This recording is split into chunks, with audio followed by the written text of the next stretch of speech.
हाँ देखें बेटा, तो पॉइंट यही हम लोगों का चौथा है। ठीक, आवेशित गोलीय कोष या आवेशित चालक ठोस गोले के कारण वैद्युत क्षेत्र की तीव्रता। ठीक, जैसा कि अभी बताया हमने कि आवेशित गोलीय कोष ले लें, आवेशित चालक ठोस गोला ले लें, दोनों समान तरीके के व्यवहार करेंगे। तो चलिए यहां पर अब हम लोग सॉल्व करने की कोशिश करते हैं इस पॉइंट को। तो बेटा ध्यान दीजिएगा, इसमें 3 पॉइंट होते हैं। सबसे पहले आवेशित आवेशित गोलीय कोष या आवेशित चालक ठोस गोले के कारण जो वैद्युत क्षेत्र की तीव्रता, वो हम सबसे पहले बाबू कहां देखेंगे? गोले के बाहर देखेंगे, बाह्य बिंदु पर देखेंगे, फिर पृष्ठ पर देखेंगे, और फिर कहां देखेंगे? आंतरिक बिंदु पर, तीनों पॉइंट पर। तो देखें खूब ध्यान से, हम लोग देखने जा रहे हैं भैया। यानी कुल 3 पॉइंटों पर हम लोगों को देखना है। ठीक, कितने पॉइंट पर? 3। पहला, सबसे पहले भैया हो कहां देखेंगे हम लोग? कहां देखेंगे? बाह्य बिंदु पर, यानी एक्सटर्नल पॉइंट। और दूसरा बेटा कहां देखेंगे? पृष्ठ पर। कहां देखेंगे? पृष्ठ पर। ठीक, और तीसरा हम लोग देखेंगे कहां? आंतरिक बिंदु पर। हाँ, एकदम ध्यान दें, गॉस प्रमेय की सहायता से ही हम लोगों को देखना है। और गॉस प्रमेय यदि आप मेरा पढ़े होंगे तो आपको एकदम बढ़िया समझ में आने वाला है भैया। ठीक, ध्यान दीजिएगा। चलिए एक एक को हम लोग क्लियर करते हैं। सबसे पहला पॉइंट ध्यान दें, हम लोग वैद्युत क्षेत्र की तीव्रता, ये आवेशित गोलीय कोष या आवेशित चालक ठोस गोला, दोनों एक ही है। इसके कारण सबसे पहले वैद्युत क्षेत्र की तीव्रता कहां देखेंगे? बाह्य बिंदु पर। तो हमारी पहली हेडिंग हो जाती है यहां पे। ठीक, पहली हेडिंग हो जाती है भैया हो, हम लोगों की पहली हेडिंग हो जाती है कहां पर? बाह्य बिंदु पर। कहां पर? बाह्य बिंदु पर। ठीक, एट एक्सटर्नल पॉइंट। ठीक, हम लोग यहां पे लिख सकते हैं एट कहां भैया? हाँ, एक्सटर्नल पॉइंट। चलिए इसको हम लोग क्लियर करने जा रहे हैं, एकदम ध्यान से देखिएगा। ठीक, काफी बढ़िया पॉइंट है, बाह्य बिंदु पर हम लोग देखने वाले हैं। ठीक, तो मान लेते हैं कौन सा हमारा जो गोलीय कोष या गोला है, ध्यान दीजिएगा इधर। मान लेते हैं भैया ये वाला गोला है, बना देते हैं हमारा मेन गोला यही है। ठीक, ये गोलीय कोष कह सकते हैं या ठोस गोला कह सकते हैं, धातु का चालक का ठोस गोला कह लीजिए। ठीक, या गोलीय कोष कर लें। ठीक भैया, तो ये मेन गोला है। ठीक, और इसको आवेश दिया गया है। ठीक, यहां पे ध्यान दें, इसको चार्ज कितना प्रोवाइड कर दिया गया? +Q। ठीक है, और जब इसको आवेश देंगे तो चाहे गोलीय कोष हो चाहे ठोस गोला हो चालक का, आवेश कहां रहेगा? एकदम ध्यान से देखें बेटा। ठीक, आवेश इसके कहां रहेगा? पृष्ठ पर। ठीक, एकदम सही, एकदम सही भैया। ठीक, इस पर जो आवेश आएगा, समझे आप, जो इस पर चार्ज आएगा वो कहां आएगा? इसके सरफेस पर। ध्यान दें आप, इसके पृष्ठ पर आवेश आ जाएगा, आएगा, एकदम आएगा। +Q चार्ज दिए आप तो इसके पृष्ठ पर आ जाएगा। ठीक है, एकदम बढ़िया। और इसकी त्रिज्या, जो गोला आपने लिया है, जिसको +Q आवेश आपने दिया है, जो ठोस गोला है या गोलीय कोष कह सकते हैं आवेशित, उसकी रेडियस बेटा R है। मान लेते हैं इसका यहाँ पे क्या है बेटा? यहाँ पे क्या बोलूं? सेंटर है। और इसकी जो यहाँ पे रेडियस है वो कितनी है? R। भूलिएगा मत, एकदम ध्यान से देखें फिगर को। ठीक, काफी महत्वपूर्ण है, एकदम ध्यान दीजिएगा भैया। तो ये इसकी R त्रिज्या है, रेडियस है। अब हमसे ध्यान दीजिएगा, अब हमसे कह क्या रहा है कि इसके बाह्य बिंदु पर वैद्युत क्षेत्र की तीव्रता निकालनी है, और कितनी दूरी पर? केंद्र से R दूरी पर एक बाह्य बिंदु है, यहीं पर, ठीक, बिंदु P है भैया, यहीं पर वैद्युत क्षेत्र की तीव्रता निकालनी है इस गोले के कारण। ठीक, तो अब हम क्या करेंगे? ध्यान दीजिएगा, गॉस प्रमेय का प्रयोग करना है। तो अब क्या करेंगे बेटा? ध्यान देना है आपको। स्मॉल आर को त्रिज्या मानकर, ठीक, स्मॉल आर को भैया हो हम लोग क्या मान लेते हैं? त्रिज्या। ठीक, स्मॉल आर को त्रिज्या मानकर, किसको त्रिज्या मानकर? स्मॉल आर को एक गॉसियन गोले की कल्पना कर लेते हैं। ठीक, इसको त्रिज्या मान लेंगे और एक गॉसियन गोले की क्या करेंगे? कल्पना। ध्यान दीजिएगा, एक काल्पनिक, ठीक, ध्यान देना है बेटा, एक काल्पनिक क्या बना लेंगे? गॉसियन गोला। ठीक, ये कोई गॉसियन गोला काल्पनिक हमने क्या कर लिया? तैयार कर लिया। ठीक है, हाँ एकदम सही। ठीक, एकदम बंद, ये गोला आ गया। ठीक, एक गॉसियन गोला तैयार हो गया। ठीक है, अब क्यों तैयार कर रहे हैं? ये गॉस प्रमेय का प्रयोग करने के लिए। घबराइएगा मत, ध्यान दीजिएगा। हमारा क्वेश्चन क्या है कि ये आवेशित गोलीय कोष है या आवेशित चालक ठोस गोला है। आवेश दिया प्लस क्यू आपने, इसके सरफेस पर रहेगा। अब इसके कारण बाह्य किसी बिंदु पर हमें वैद्युत क्षेत्र की तीव्रता ज्ञात करनी है। मान लेते हैं वो बिंदु पी है और इसी बिंदु पर हमें वैद्युत क्षेत्र की तीव्रता यहीं पर क्या करनी है? ज्ञात करनी है। ठीक, अब हम क्या करेंगे? इस आर दूरी को त्रिज्या मानकर, जितनी दूरी पर वैद्युत क्षेत्र की तीव्रता ज्ञात करनी उसी को त्रिज्या मानकर एक गौसियन गोले की कल्पना कर लेते हैं। एक गौसियन गोले की भैया कल्पना कर लिया हमने। ठीक है बेटा, ध्यान दीजिएगा। ठीक, अब समझने की कोशिश करें, मेरी बात ध्यान से सुने आप। ठीक, गौसियन गोले की कल्पना कर लिया। अब भैया अब इसके बाद क्या करेंगे? घबराइएगा मत, एकदम समझ में आएगा। अब हम यहाँ पे एक छोटा सा, इस जो गौसियन गोला की कल्पना किया है उस पर एक छोटा सा क्षेत्रफल, ठीक, इसी बिंदु पर ज्ञात करना है। तो एक छोटा सा क्षेत्रफल हमने डीए ले लिया। अब सब जानते हैं कि इसके क्षेत्रफल या सदिश की दिशा लंबवत किस तरफ हो जाएगी? बाहर की तरफ। इसके क्षेत्रफल या सदिश की दिशा यानी वेक्टर डीए की दिशा लंबवत बाहर की तरफ। ये प्लस आवेश है, इसके कारण इस बिंदु पर वैद्युत क्षेत्र की तीव्रता की दिशा भी किस तरफ हो जाएगी? बाहर की तरफ, जो हम लोगों को क्या करना है? प्राप्त करना है। ठीक है बेटा, तो चलिए अब हम क्या करेंगे? ध्यान देना, हमें यहाँ पे वैद्युत क्षेत्र की तीव्रता ई ज्ञात करनी है। ठीक, तो अब हम सबसे पहले क्या करने वाले हैं, जरा ध्यान दें आप। ठीक, सबसे पहले भैया हम यही करने वाले हैं कि सूक्ष्म क्षेत्रफल बिंदु पी पर, ध्यान से सुनिए आप, हम क्या करेंगे यहां पे? बिंदु कहां पर? पी पर। बिंदु पी पर सूक्ष्म क्षेत्रफल, ठीक, सूक्ष्म क्षेत्रफल डीए से, सूक्ष्म क्षेत्रफल डीए से, हाँ, डीए से गुजरने वाला सूक्ष्म वैद्युत flux,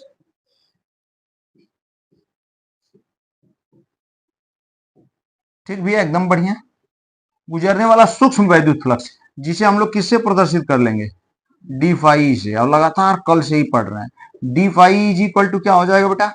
vector E dot vector D हो गया। ठीक, फिर आगे बढ़ा सकते हैं हम लोग भैया, और डी फाई बराबर, ठीक, ई और डॉट वेक्टर डी है, vector E dot vector D है। तो हम लोग लगातार पढ़ते आ रहे हैं, E D A cos theta हो जाएगा। और यहाँ कॉस थीटा 0 डिग्री है, क्योंकि दोनों की डायरेक्शन सेम है। ठीक, वेक्टर ई और वेक्टर डी ए, तो यहाँ पे स्पष्ट दिखाई दे रहा है थीटा कितना है? 0 डिग्री। ठीक, एकदम बढ़िया भैया हो। आगे बढ़ते हैं हम लोग, जरा ध्यान दीजिएगा। ठीक, ये हो गया। अब cos 0 की वैल्यू 1 हो जाएगी। तो बेटा यहाँ पे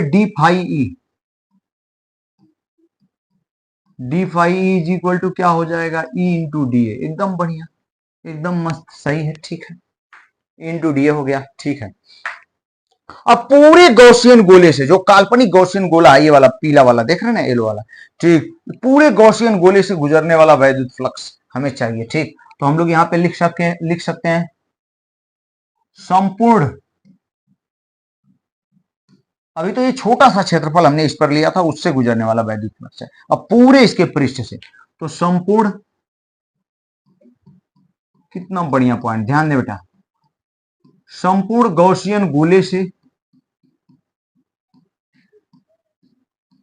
हाँ, संपूर्ण गॉसियन गोले से गुजरने वाला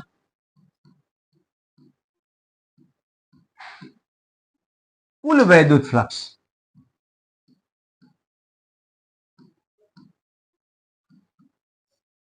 कुल वैद्युत फ्लक्स। ठीक, ध्यान दें बेटा। ठीक, संपूर्ण गॉसियन गोले से गुजरने वाला, पूरे गॉसियन गोले से गुजरने वाला कुल वैद्युत फ्लक्स भैया हो, जो कुल वैद्युत फ्लक्स हो जाएगा, और वो कितना होगा? Phi E. तो ये हम लोग निकाल सकते हैं फाई ई। ठीक, फाई ई, हाँ ध्यान दें बेटा, ये जो फाई ई बराबर क्या हो जाएगा, जरा देखें आप सभी। ठीक, हम कह सकते हैं फाई ई बराबर क्लोज इंटीग्रेशन, अब पूरा बंद है पृष्ठ, इसलिए अब हम लोग क्लोज इंटीग्रेशन यहाँ पे करेंगे। Close integration of D phi E, और बेटा वो डी फाई का क्लोज इंटीग्रेशन करेंगे, और डी फाई बराबर क्या आ चुका है? E into D A. Integration का मतलब विस्तार, कौन बढ़ सकता है? वैद्युत क्षेत्र तो यहाँ पे कांस्टेंट है, ये बढ़ नहीं सकता। इसके पृष्ठ पर हर बिंदु पर कैपिटल ई है तो ई ही रहेगा। लेकिन जो क्षेत्रफल डीए लिया है आपने, इसको बढ़ाया जा सकता है। और अधिकतम कितना हो सकता है? पूरे गॉसियन गोले के पृष्ठीय क्षेत्रफल के बराबर। तो पूरा अधिकतम करना है, बंद, पूरा बंद समाकलन करना है। तो ध्यान देंगे बेटा, ठीक। यानी फाई ई बराबर भैया हो, फाई ई बराबर क्या हो जाएगा यहाँ पे? ई, और बंद समाकलन किसके साथ जाएगा? डीए के साथ जाएगा, ठीक, जिसको विस्तृत किया जा सकता है। कितना बढ़िया पॉइंट, जरा ध्यान देंगे भैया। अब फाई बराबर यहाँ डीए को अगर इंटीग्रेट करेंगे, विस्तार करेंगे तो क्या हो जाएगा? ए, ठीक। Phi E is equal to E into A. अब ए क्या है जरा देखें, पूरे गॉसियन का पृष्ठीय क्षेत्रफल है गॉसियन गोले का। यहाँ पे बल्कि हम लिख देते हैं भैया, ध्यान देंगे। ये जो कैपिटल ए आपने लिखा, ये क्या है? गॉसियन, ठीक, गॉसियन गोले का कौन सा पृष्ठीय क्षेत्रफल है? ये गॉसियन गोले का पृष्ठीय क्षेत्रफल है बाबू। अब ये गॉसियन गोले का पृष्ठीय क्षेत्रफल की वैल्यू कितनी हो जाएगी? ए बराबर, तो आप जानते हैं किसी गोले का पृष्ठीय क्षेत्रफल 4 पाई आर स्क्वायर, 4 पाई। अब यहाँ इसकी जो त्रिज्या स्मॉल आर है, जो मेरा मेन गोला है, उसकी त्रिज्या कैपिटल आर है। एक चीज एकदम याद रखिएगा, और जो गॉसियन गोला है उसकी त्रिज्या स्मॉल आर है। तो पूरे गॉसियन गोले के पृष्ठीय क्षेत्रफल, इसका मतलब क्या लिख सकते हैं? 4 पाई स्मॉल आर स्क्वायर। अब बेटा यही वैल्यू यहां रख देते हैं हम लोग, ठीक ना। फाई ई बराबर, ठीक, हम लोग क्या लिख पाएंगे बेटा? ध्यान दीजिएगा, E into 4 pi small R square. कितना बढ़िया पॉइंट, ठीक, एकदम जबरदस्त। अब यहां देखें, ये जो फाई ई आया, ये पूरे गॉसियन गोले से गुजरने वाला वैद्युत फ्लक्स है, ठीक, एकदम सही, एकदम बढ़िया भैया। पूरे गॉसियन गोले से गुजरने वाला वैद्युत फ्लक्स है। तो आप क्या कह सकते हैं, जरा ध्यान दे बेटा, ठीक ना। ये कौन गुजार रहा है? इसी से निकल के जा रहा है, वैद्युत बल रेखा है, वैद्युत फ्लक्स निकल के जा रहा है, ठीक है।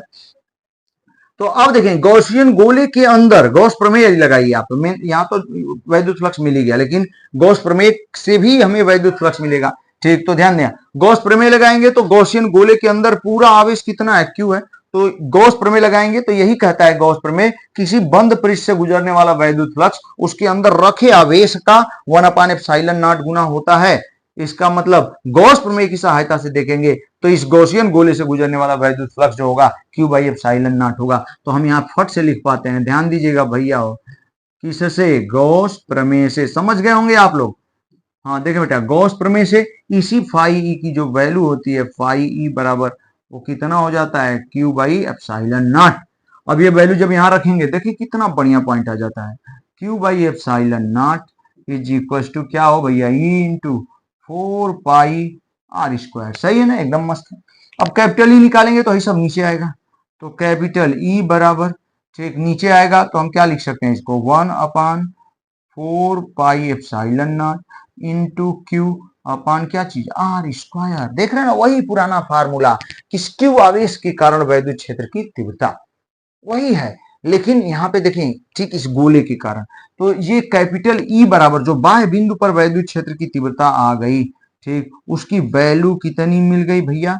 कैपिटल ई बराबर 1/4 pi epsilon naught Q/r square, Q/r square.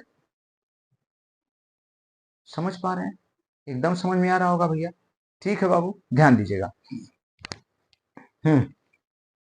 तो चलो बेटा, तो E is equal to 1/4 pi epsilon naught Q/r square मिल गया, एकदम मिल गया, सही बात है। ये बाह्य बिंदु पर, ठीक, इस गोलीय कोष के कारण बाह्य बिंदु पर वैद्युत क्षेत्र की तीव्रता, intensity of electric field external point, ठीक है।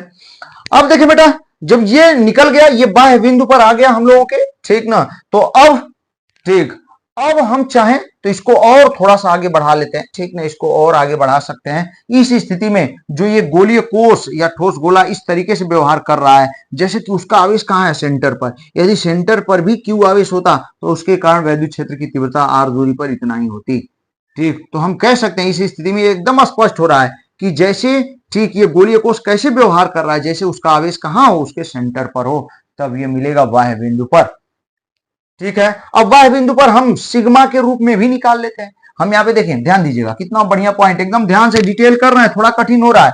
हम यहाँ पे कह सकते हैं, यदि यदि आवेशित, भैया एकदम ध्यान से देखें, एकदम आराम से आपको समझा रहे हैं हम। यदि आवेशित, हाँ आवेशित गोलीय कोष, भैया यदि आवेशित गोलीय कोष, समझे आप, यदि आवेशित गोलीय कोष का पृष्ठ आवेश घनत्व, ठीक यही, इसीलिए हम पृष्ठ आवेश घनत्व, ठीक सब कुछ पहले में आपको क्या कर चुके हैं, पढ़ा चुके हैं भैया, ठीक पहले ही हमने इसीलिए बताया हुआ है, ठीक पृष्ठ आवेश घनत्व,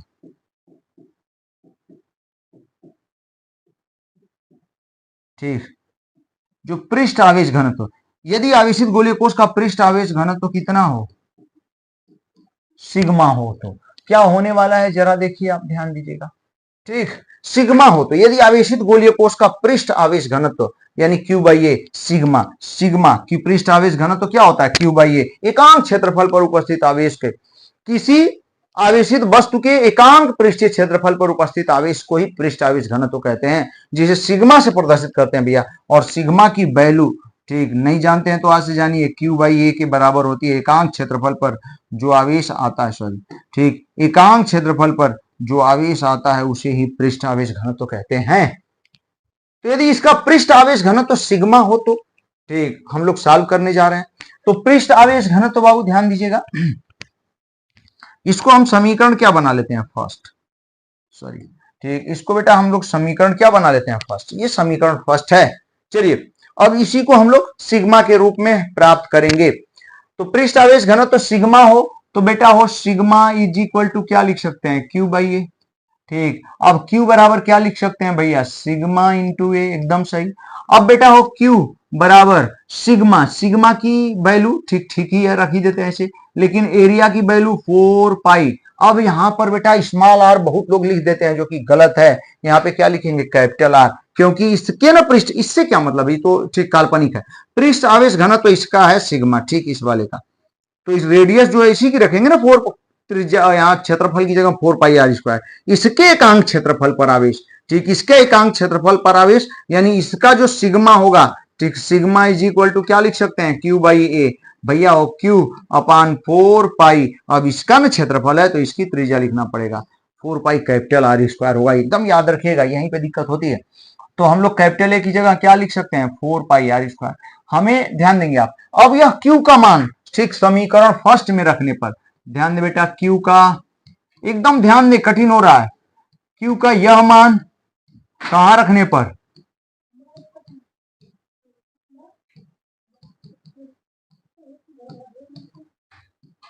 समीकरण फर्स्ट में रखने पर, क्यू का मान समीकरण फर्स्ट यहां पे रख देते हैं, यहाँ पे जैसा कि देख रहे हैं बाबू, तो ध्यान दीजिएगा E इज इक्वल टू क्या हो जाएगा बेटा, ध्यान दें आप, 1/4 pi epsilon not, 1/4 pi epsilon naught, Q की जगह क्यू की वैल्यू ये वाली रख देते हैं, तो sigma into 4 pi R square, ठीक sigma into 4 pi R square upon small R square, ठीक है एकदम बढ़िया, 4 पाई से 4 पाई कैंसिल हो गया, ठीक अब कैपिटल ई की वैल्यू क्या मिल रही है जरा ध्यान दे बाह्य बिंदु पर, तो हम क्या लिख सकते हैं बेटा, सिग्मा अपान क्या epsilon naught into sigma upon epsilon naught, 4 pi से कैंसिल हो चुका है, क्या लिख पाएंगे, capital R square upon small R square, ठीक ये हो गया, ये स्मॉल क्यू के रूप में है, ये सिग्मा के रूप में, ठीक कठिन कर रहे हैं एकदम बढ़िया है, ध्यान दीजिएगा भैया, ठीक ना एकदम मस्त, हमें उम्मीद है कि आपको समझ में आ रहा होगा, ठीक है बाबू।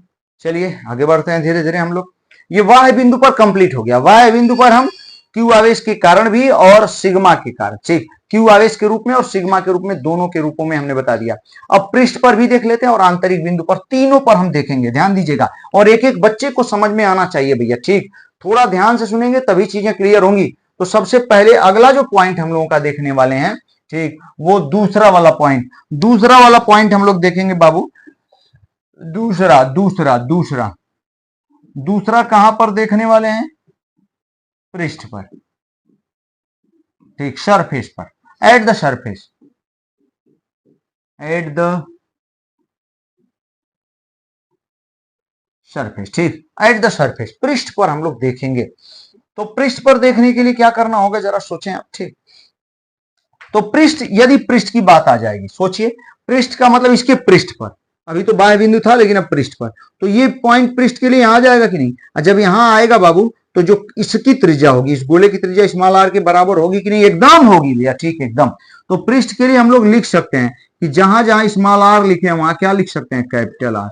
पृष्ठ के लिए स्मॉल आर की वैल्यू भैया, ठीक, ये पॉइंट यहां चला जाएगा, अब स्मॉल आर कैपिटल आर के बराबर हो जाएगा। तो पृष्ठ पर small R is equal to capital R, और जब स्मॉल आर कैपिटल आर के बराबर हो जाएगा बेटा, ध्यान दीजिएगा, स्मॉल आर की वैल्यू किसके बराबर हो गई? कैपिटल आर के। तो हम दोनों फार्मूले में यहां भी स्मॉल आर बराबर कैपिटल आर रखेंगे तो क्या होने वाला है? तो पृष्ठ के लिए वैद्युत क्षेत्र की तीव्रता क्या आएगी? जरा ध्यान दें आप। ई इज इक्वल टू, यहाँ पे क्या लिख पाएंगे बेटा? 1/, ध्यान दीजिएगा, 1/4 pi epsilon naught Q upon क्या लिख पाएंगे? कैपिटल आर स्क्वायर हो जाएगा।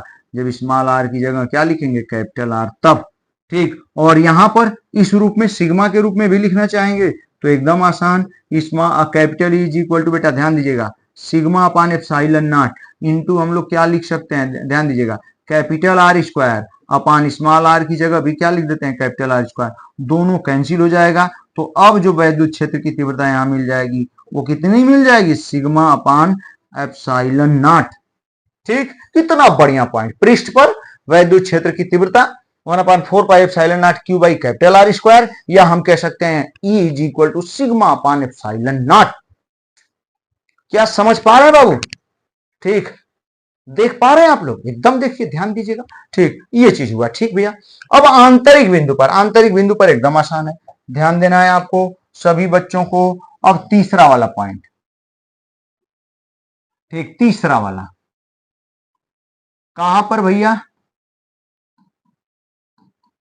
आंतरिक बिंदु पर ना, आंतरिक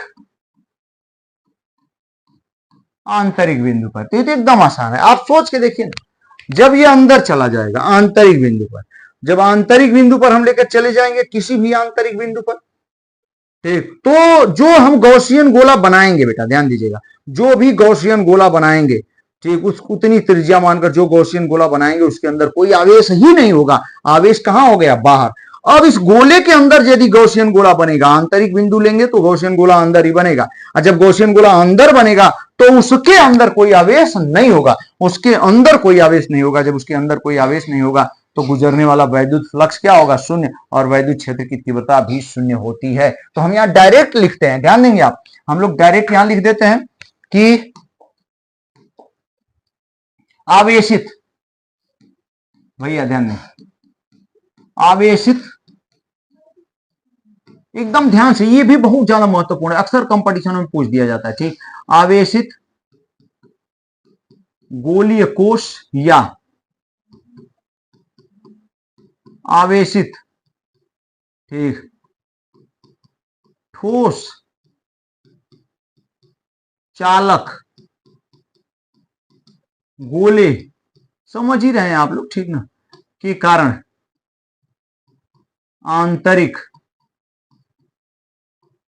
आंतरिक बिंदु पर कैपिटल ई बराबर क्या होगा? 0। वैद्युत क्षेत्र की तीव्रता क्या होगी? शून्य होगी, ठीक। तो एकदम सही, हमें उम्मीद है आपको खूब बढ़िया समझ में आया होगा बेटा, ठीक ना। तो इस तरीके से हमने आपको ये चीजें क्लियर किया, लेकिन यहाँ पे एक ग्राफ जो बहुत महत्वपूर्ण है, ठीक, ग्राफ बहुत महत्वपूर्ण है, और उस ग्राफ को हम ड्रा करने वाले हैं, ठीक। तो उस ग्राफ को ड्रा करने के लिए आपको समझना पड़ेगा, ठीक। तो चलिए बेटा, हम लोग ग्राफ ड्रा करने वाले हैं, समझिए आप, ध्यान दीजिएगा। हाँ देखिए आप सभी बच्चे लोग उस ग्राफ को देखने की कोशिश करें, हम ग्राफ खींचने जा रहे हैं भैया, ठीक। सबसे पहले इसके तीनों बिंदुओं पर वैद्युत क्षेत्र की तीव्रता लिख लेते हैं। चलिए सभी बच्चे एकदम तैयार हैं, ठीक। सबसे पहले बाह्य बिंदु पर आवेशित गोलीय कोश या आवेशित ठोस गोलीय चालक के कारण वैद्युत क्षेत्र की तीव्रता कहां पर? बाह्य बिंदु पर कैपिटल ई, कहां पर भैया? कैपिटल ई, ऐसे लिख देते हैं, एक्सटर्नल, आप समझ जाएंगे, बाह्य बिंदु पर। और बाह्य बिंदु पर वैद्युत क्षेत्र की तीव्रता हम लोगों ने कितना प्राप्त किया था? 1/4 पाई एप्सिलॉन नॉट और क्यू बाई आर स्क्वायर, ठीक। एक्सटर्नल पॉइंट हो गया। कैपिटल ई भैया वो कहां? सरफेस, आप समझ जाएंगे, पृष्ठ पर की बात हो रही है, सरफेस। इस सरफेस पर कितना आया था? याद करिए आप, 1/4 pi epsilon naught Q by क्या बेटा? कैपिटल आर स्क्वायर आया था, एकदम सही। और ई इंटरनल तो एक एक बच्चे को पता है, अभी अभी बताया हमने, आंतरिक बिंदु पर वैद्युत क्षेत्र की तीव्रता कितनी आई थी? 0। ये आवेशित गोलीय कोष या आवेशित ठोस गोलीय चालक के कारण वैद्युत क्षेत्र की तीव्रता है बाबू, चाहे बाह्य बिंदु पर, चाहे सरफेस पर, चाहे आंतरिक बिंदु पर। अब जरा इसकी खासियत देखें आप, इससे क्या क्लियर हो रहा है? ठीक, इससे एकदम कितना बढ़िया पॉइंट, ध्यान दीजिएगा भैया, इससे क्या क्लियर हो रहा है? इससे स्पष्ट हो रहा है। देखें ये वाला कांस्टेंट 1/4πε0 क्यू कांस्टेंट रहेगा। ठीक, आप घटा बढ़ा नहीं सकते आवेश, जो आवेश दिए हैं गोलीय चालक को उतने के लिए ही बात बनेगी, आगे बढ़ेंगे हम लोग। तो एक्सटर्नल जो है, ई एक्सटर्नल, ध्यान दीजिएगा भैया, यहां से एकदम स्पष्ट हो गया कि ये जो ई एक्सटर्नल है ये इनवर्सली प्रोपोर्शनल टू क्या है? आर स्क्वायर के है। आर स्क्वायर के बाबू इनवर्सली प्रोपोर्शनल है। ठीक, यहां से ये बात क्लियर हो रही है, जो कि आगे बहुत हेल्प करेगी। ठीक है, ये चीज हो गया। अब सरफेस को देखें जरा, सब कुछ कांस्टेंट है, 1/4πε0 कांस्टेंट, क्यू कांस्टेंट, और कैपिटल आर भैया जो गोला आपने लिया है उसकी त्रिज्या तो नियत रहेगी। ऐसा तो है नहीं कि फट से आप बढ़ा दीजिए, दबा दीजिए या बढ़ा, ऐसा नहीं करना है। ठीक, तो उसकी त्रिज्या कांस्टेंट रहेगी, तो इसमें पूरी चीजें कांस्टेंट हैं। तो हम यहां पे लिख सकते हैं कैपिटल ई, क्या चीज? सरफेस। हाँ, कैपिटल ई सरफेस क्या हो जाएगा? कांस्टेंट, इस पर ये बदलेगा नहीं। ठीक, ये भी पॉइंट क्लियर हो गया। और आप देख रहे हैं यहां, तो आप समझ ही रहे हैं कैपिटल ई की वैल्यू कितनी है? 0 है आंतरिक बिंदु पर। तो ये चीजें हैं। तो चलिए इसकी सहायता से हम लोग ग्राफ ड्रॉ करने वाले हैं। एक एक बच्चा एकदम ध्यान से देखेगा। ठीक भैया, वो मान लेते हैं, उस गोले को बना भी लेते हैं हम। ठीक, मान लेते हैं कि ये जो आप देख रहे हैं ये वही गोला है जिसके कारण हम लोग क्या निकाल रहे हैं? वैद्युत क्षेत्र की तीव्रता। ठीक, ये वही गोला है।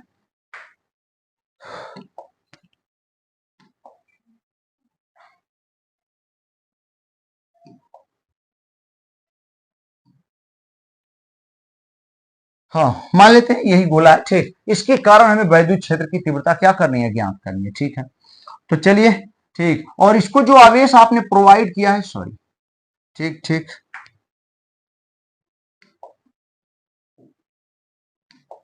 हाँ देखे बेटा, ये तो हटेगा नहीं, अभी हटा देते हैं।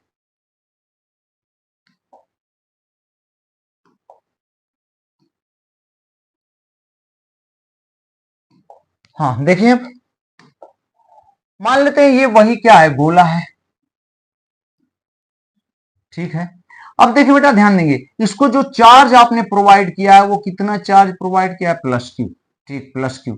इसके सरफेस पर चार्ज है, इसके पृष्ठ पर चार्ज कितना है? +Q। हम लोग ग्राफ खींचने वाले हैं, थोड़ा सा कठिन है, अगर ध्यान से जो लोग सुनेंगे उन्हीं के समझ में आएगा।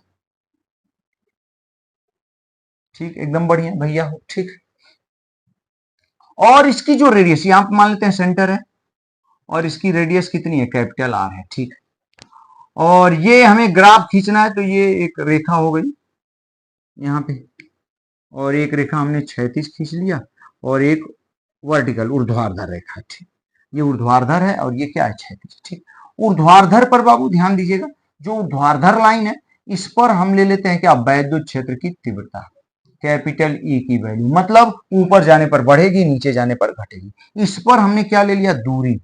ठीक, दूरी में क्या चीज? स्मॉल आर की वैल्यू। इधर जाने पर बढ़ेगी, ठीक, इधर आने पर घटेगी। खूब ध्यान से सुनिएगा। ठीक, और यहां से एक लाइन ड्रॉ कर लेते हैं ऐसे, डॉटेड वाली। ठीक, एकदम बढ़िया। ठीक, आप सोच रहे होंगे ये सब क्या चल रहा है, अभी आपको समझ में आने वाला है, ध्यान दीजिएगा। समझे भैया? ठीक, ये स्थिति है, सही है, बढ़िया। ठीक, अब हम लोग ग्राफ खींचने वाले हैं, मेरी बात समझिए। ये जो लाइन क्या बता रही है? ये लाइन यही बता रही है कि इसके अंदर आएंगे तो इसका मतलब गोले के अंदर। ठीक, ग्राफ, ग्राफ क्या किसके किसके बीच है? ध्यान दें, यहां पर जो गोलीय कोष या ठोस अचालक गोले के कारण वैद्युत चालक गोले के कारण वैद्युत क्षेत्र की तीव्रता जो हमने, उसी में कैपिटल ई व, ठीक, यानी वैद्युत क्षेत्र की तीव्रता व दूरी स्मॉल आर के बीच हम लोग क्या खींच रहे हैं? ग्राफ। ठीक, खूब ध्यान से देखें बाबू। ठीक ना, हाँ, इनके स्मॉल कैपिटल ई व स्मॉल आर के बीच ग्राफ है, उसी का पॉइंट है, उसी को आगे लेके हम लोग बढ़ रहे हैं। ध्यान दीजिएगा, कैपिटल ई व स्मॉल आर के बीच ग्राफ। ठीक, तो ये ही वही गोला है जिसकी त्रिज्या कैपिटल आर है, इसको +Q आवेश दिया है, पूरे सरफेस पर आवेश फैला हुआ है। ठीक, अब ध्यान देंगे, ये वाली जो इसके सेंटर है, ये सेंटर है, सेंटर से लाइन जा रही है, ये बाएं सरफेस से लाइन जा रही है। इसका मतलब इसके अंदर ई और आर के बीच जो ग्राफ मिलेगा वो आंतरिक अंदर वाली बात हो गई, और यहां क्या हो गई, बाहर। ठीक, बाह्य बिंदु वाली बात अंदर वाली। सबसे पहले बाह्य बिंदु की बात करें भैया हो, बाह्य बिंदु की हम मान लेते हैं यहां पर ये सरफेस है। ठीक, सरफेस वाली लाइन है, इसलिए यहां सरफेस मान सकते हैं, पृष्ठ मान सकते हैं। इसके बाहर हो गया, इसके अंदर हो गया। ठीक, अब आप देख रहे हैं जो सरफेस पर वैद्युत क्षेत्र की तीव्रता है, ठीक, सरफेस पर ई एस से रिप्रेजेंट कर रहे हैं, सरफेस पर वैद्युत क्षेत्र की तीव्रता भैया 1/4 pi epsilon naught Q by क्या, कैपिटल आर स्क्वायर है। ठीक, और ये क्या है, अधिकतम है। कैसे अधिकतम है, अभी समझ में आएगा। ये अधिकतम है यानी मैक्सिमम है बाबू। ठीक, अब इससे बाहर जब चल रहे हैं, बाहर ध्यान दें, इधर बाह्य बिंदु की बात करेंगे, अभी केवल बाहर की बात चल रही है। ठीक, बाहर, तो बाह्य बिंदु पर आप देख रहे हैं कैपिटल ई व स्मॉल आर के बीच व्युत्क्रमानुपाती वाला संबंध है, वो भी स्क्वायर के। तो ग्राफ कैसा मिलता है, ऐसा मिलता है यहाँ पे बाहर, ऐसा ग्राफ मिलता है। यानी यहाँ पे जो इस तरीके का ग्राफ है, इसे हम कह सकते हैं, ठीक, इस तरीके ई समानुपाते 1/r² है। मतलब दूरी जैसे जैसे बढ़ती जाएगी, इस गोले से दूरी जैसे जैसे बढ़ेगी, देख ध्यान दें, ये आगे जाने का मतलब आर की वैल्यू बढ़ रही है, और ग्राफ नीचे आ रहा है, वैद्युत क्षेत्र की तीव्रता घट रही है। यानी दूरी बेटा बाह्य बिंदु पर, ध्यान दें आप, बाह्य बिंदु पर जैसे जैसे दूर जाएंगे, ठीक, दूरी जैसे जैसे बढ़ती जाएगी, वैद्युत क्षेत्र की तीव्रता का मान क्या होता जाएगा, कम होता जाएगा, घटता जाएगा। ठीक है ना, एकदम बढ़िया, एकदम मस्त। ठीक है, एकदम बढ़िया। अब बेटा ध्यान दें आप, इसके बाद अंदर की बात करेंगे, पृष्ठ के अंदर तो एकदम आसान है, आप देख ही रहे हैं, पृष्ठ के अंदर कोई कोई परिवर्तन नहीं, वैद्युत क्षेत्र की तीव्रता क्या हो जाएगी, 0। तो पृष्ठ के अंदर भैया वैद्युत क्षेत्र की तीव्रता क्या होती है, 0 होती है। तो इस तरीके का ग्राफ मिलता है। ठीक है, ये इस तरीके का ग्राफ मिलता है, एकदम याद कर रखिए, एकदम दिमाग में बैठा लीजिए। आप फिर से देख सकते हैं, जो सरफेस पर वैल्यू फिक्स है, पृष्ठ पर, पृष्ठ से बाहर जाएंगे, वैद्युत क्षेत्र की दूरी बढ़ने के साथ वैद्युत क्षेत्र की तीव्रता घटेगी। पृष्ठ से अंदर आ जाएंगे तो वैद्युत क्षेत्र की तीव्रता क्या हो जाएगी, 0। किसी भी बिंदु पर वैद्युत क्षेत्र की तीव्रता 0 होगी। ठीक, इसी को अगर हमारे क्वेश्चन में कैसे आ जाता है, तो इसी ग्राफ को हम लोग देखने वाले हैं, ध्यान दीजिएगा भैया हो, सभी बच्चे लोग देखें, ध्यान दीजिएगा। हाँ, तो यहां पे ऐसा ग्राफ बनता है।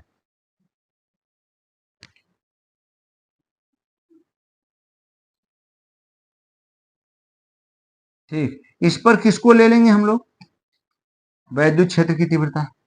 इस पर किसको ले लिया, स्मॉल आर। यहां पे सेंटर हो जाता है वो, यही वाली लाइन है, ये वाली। ठीक, ये बीच में सेंटर हो गया, ये सेंटर हो गया। यहाँ पे क्या हो गया, सरफेस हो गया। ठीक, ये हर बाह्य बिंदु, इधर आंतरिक बिंदु। ये यहाँ पे जो सरफेस होता है, स्मॉल आर की वैल्यू किसके बराबर हो जाती है, कैपिटल आर की। इधर बाह्य बिंदु है, इधर आंतरिक बिंदु। तो सरफेस वाली लाइन भी एक छोटी सी डॉटेड से क्या कर दिया जाता है, दिखा दिया जाता है, ऐसे ऐसे ही ग्राफ मिलेगा आपको। अब कह देगा, चार चार ग्राफ बना के दे देगा, कहेगा कि बताइए इसमें से कौन सही है, गोलीय कोष के लिए, आवेशित गोलीय कोष या आवेशित ठोस गोलीय चालक के लिए वैद्युत क्षेत्र की तीव्रता और दूरी के बीच ग्राफ कौन सा सही है। ठीक, तो ग्राफ बेटा ऐसे ही बनेगा, और जानते हैं कैसे, ऐसे ध्यान दीजिए। ठीक, यहां से ग्राफ ऐसे जाएगा। ठीक, यही ग्राफ होता है, ये सरफेस वाली है, सरफेस से बाहर चलेगा ये ग्राफ, और अंदर कोई ग्राफ देखने को आपको नहीं मिलेगा, यही ग्राफ है। ठीक, अब जैसे क्वेश्चन कह दिया वैद्युत क्षेत्र की तीव्रता, ध्यान दीजिएगा, ठीक, और दूरी के बीच ग्राफ, इसको मिटा देते हैं, इसकी बहुत जरूरत मुझे नजर नहीं आ रही है। ठीक, आप एक छोटा सा क्वेश्चन देख लीजिए। ठीक, बहुत सारे न्यूमेरिकल बताने वाले हैं बेटा, जैसे ही चैप्टर समाप्त होता है, ठीक, पूरा एनसीईआरटी के क्वेश्चन आपको सॉल्व करा देंगे, बहुत सारे अपने से भी क्वेश्चन हम हल कराएंगे। तो देखिए बेटा, ध्यान दीजिएगा, पीछे तो हम लोग हैं ही, फिर भी पूरा करेंगे, ठीक, किसी भी हालत में। अब देखिए, जैसे कह दिया, ठीक, आवेशित गोलीय कोष, भैया ध्यान देंगे आप, आवेशित, हाँ, गोलीय कोष के लिए ध्यान दे बेटा, कैपिटल ई वो स्मॉल आर के बीच सही ग्राफ है। ठीक, पहला ग्राफ ऐसे दे दिया, ध्यान दीजिएगा, हाँ, पहला ग्राफ आपको ऐसे दे दिया, दूसरा ग्राफ बेटा ऐसे दे दिया, सॉरी,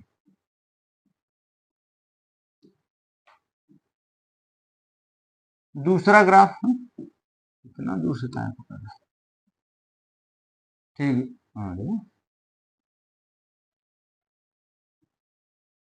हाँ, दूसरा ग्राफ बेटा ऐसे दे दिया, ठीक। तीसरा ग्राफ बेटा ऐसे दे दिया, तीसरा ग्राफ आपको ऐसे दे दिया, ठीक। चौथा ग्राफ आपको ऐसे दे दिया, ठीक। चौथा ग्राफ ध्यान दें आपको ऐसे दे दिया,